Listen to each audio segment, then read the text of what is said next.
তো আজকে চলে আসছি বেগুন খেতে। এই দেখুন গাছে কত অসংখ্য বেগুন ধরে রয়েছে। আমি আজকে এই বেগুন ক্ষেতটা ঘুরে দেখাবো, আর বেগুন ক্ষেতের বর্তমান কি অবস্থা সেটা দেখাবো, আর বেগুনের বাজার দর কেমন সেগুলো একটু জানানোর চেষ্টা করব। যেহেতু এখন শীতকাল, বেগুন মানুষ পছন্দ করে সবজি খেতে। বাংলার কৃষি ও বাজার ইউটিউব চ্যানেলের পক্ষ থেকে আপনাদেরকে জানাচ্ছি শুভেচ্ছা ও অভিনন্দন।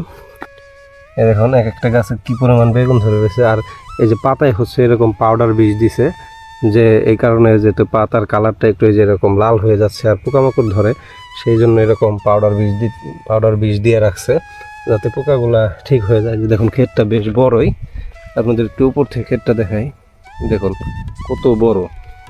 আর এই যে দেখুন বেগুনের সাইজগুলোও সুন্দর, মাত্র অনেক বেগুন আসতেছে। আর শীতকালে বেগুন অনেকেই পছন্দ করে, এটা হচ্ছে সবজির জন্য খুবই ভালো একটা খাবার। এই যে দেখুন অসংখ্য বেগুন। দেখুন বেগুন ক্ষেতের মাঝখানে যাওয়া একটু কষ্ট, কারণ কাটা কাটা বলতে গাছটাও একটু যে চাপা চাপা। এগুলো হলো বেগুনের চারা এনে তারপরে লাগাতে হয়, আবার কিছুদিন পর পর সার বিষ বা এই যে পানি সেচ দিতে হয়। এই দেখুন পানির একটা পাইপ এখানে ফেলে রাখছে, এটা দিয়ে বোঝা যাচ্ছে যে কিছুদিন পর পর এরকম পানি দেয়।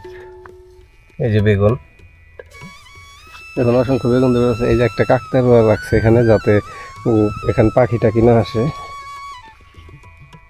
এই দেখুন ক্ষেতটা বেশ বড়ই, আর অনেক বেগুন ধরে রয়েছে। আর এখান থেকে পানি দিতে তো কিছুদিন আগে একটু পিচ্ছিল হয়ে গেছে, যাওয়াটাও কষ্ট।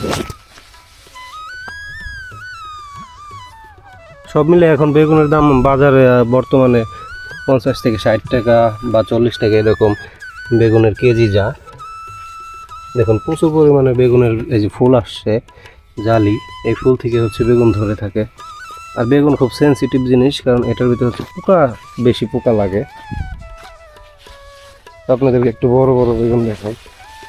এর পাশে এই যে দেখুন এখানে কত বড় বেগুন ধরে রয়েছে। এক একটা গাছে কি পরিমাণ বেগুন দেখছেন, মাটিতে একদম ঠেকে গেছে। প্রচুর বেগুন আসছে, এটা প্রচুর বেগুন। যতক্ষণ আপনাদেরকে আমি বেগুন ক্ষেতটি দেখালাম, ভিডিওটি কেমন লাগলো সেটা কমেন্টস করে জানাবেন। আর সবাই ভালো থাকবেন, সুস্থ থাকবেন। আল্লাহ হাফেজ।